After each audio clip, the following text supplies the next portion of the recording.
Okay. See, it's common now. That one's closed, draining this chamber. If that chamber drain, this stroke piston will move to the max position.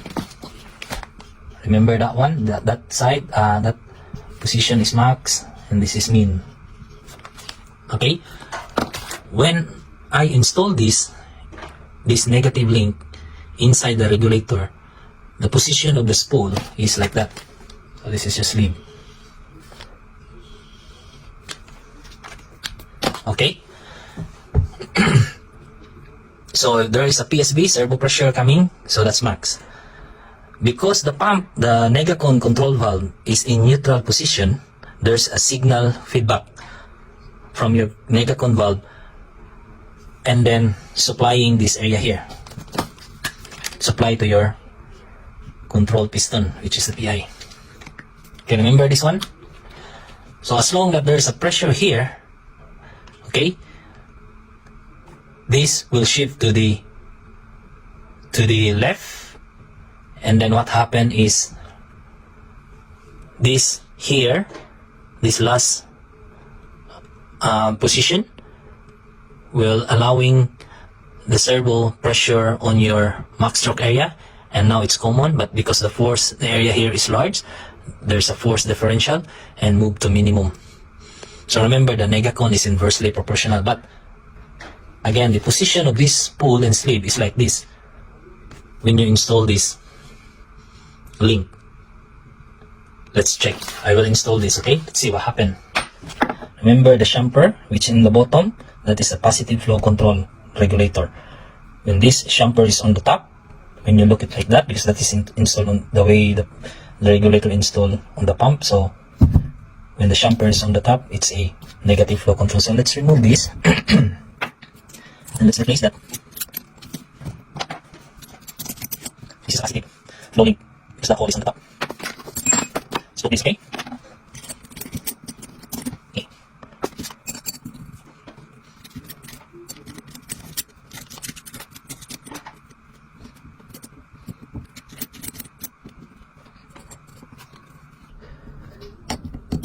Okay.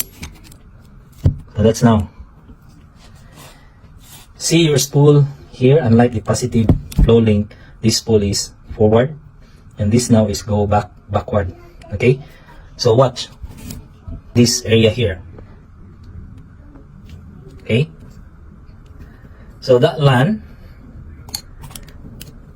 this hole here is open, so the large piston area is open to drain. See, because so when you install a negative flow control link, this LAN here is moved to the left, draining the large piston area to case. Okay, see that?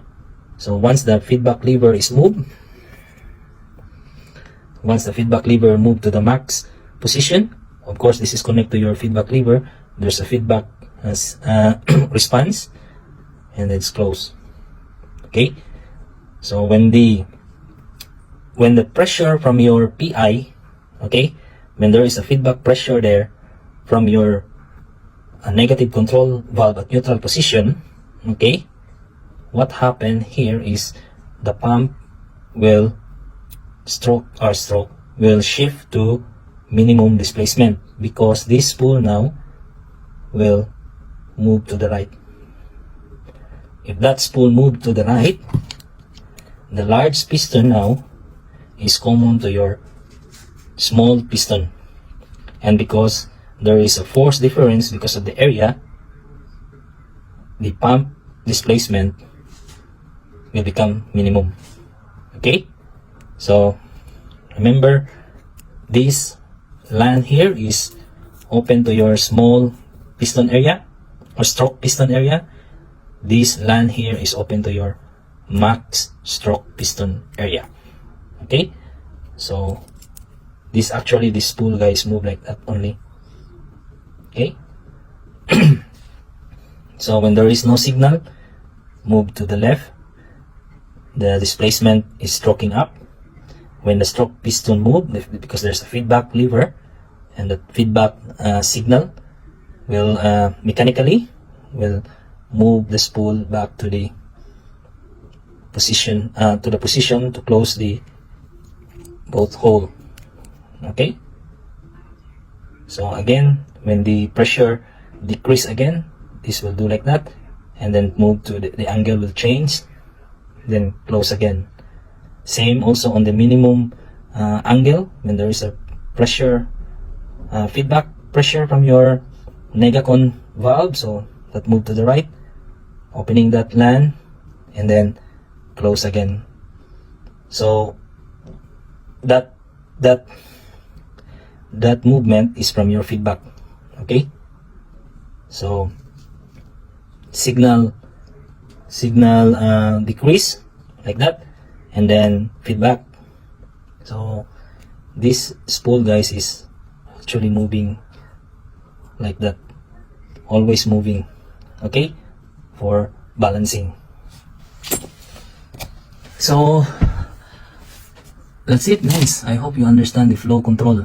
Okay, so on a negative flow control, when you read this symbol here, okay, when there is a pressure, this link push there. Okay, so this valve here, this spool, when there is a pressure on your PI, on a negative flow control regulator, okay, remember that, on a negative flow regulator, okay, when the control piston move to the left because of this is on the rear side, okay, same also on the front pump, but because the drawing is opposite. So remember this, okay, when PI pressure increase, this pilot piston move to the left. Also, this spool here move also to the left. What happened? This and your control pressure gallery is open. Then when that open, because the area here is bigger than the area here, there's a force differential, meaning the stroke piston now will move to minimum position. Okay, which is makes sense, because as the PI increase, the pump flow or pump displacement decrease. That's why it's called negative control.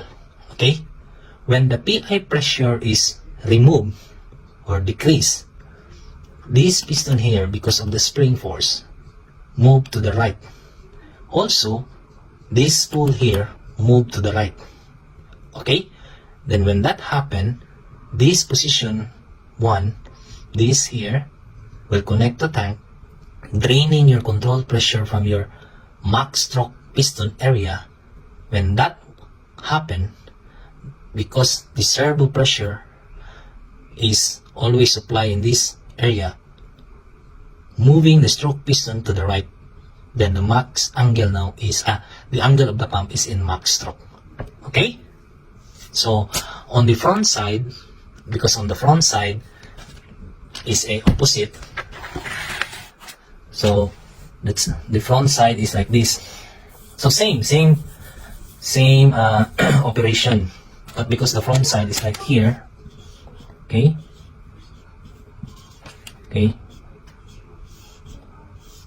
so like that. Okay, so same tank, and then here. So when this piston move to the right, meaning there's an increase, so you need a minimum, so kind of like that. Okay, so when this move to the right, this spool also move to the right. Okay, so same.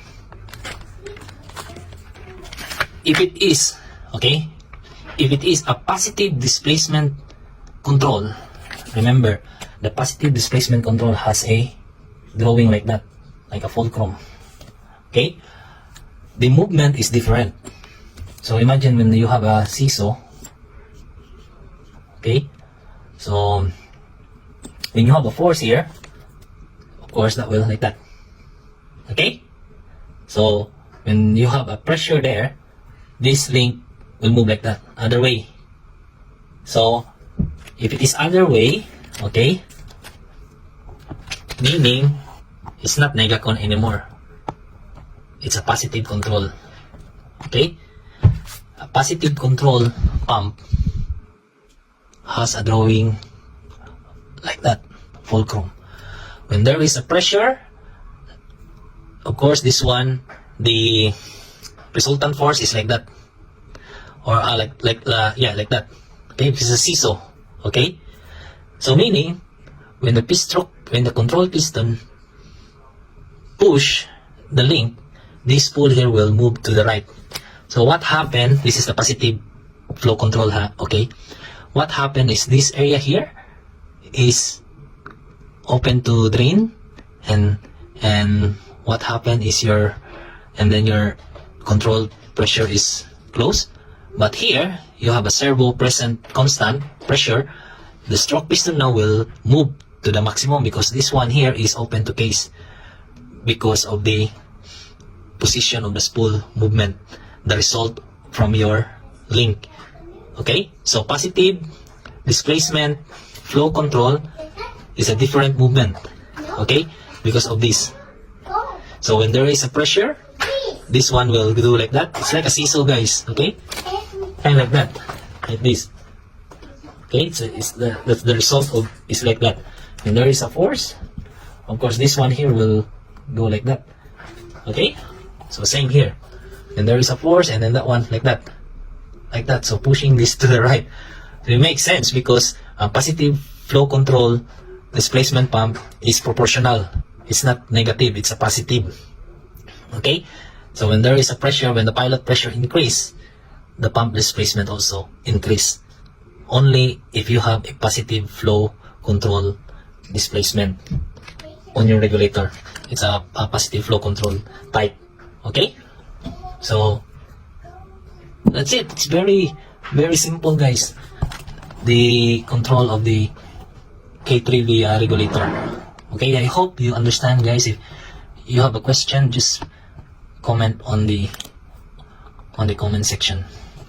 Okay, so next I will explain the power control. Okay, thank you.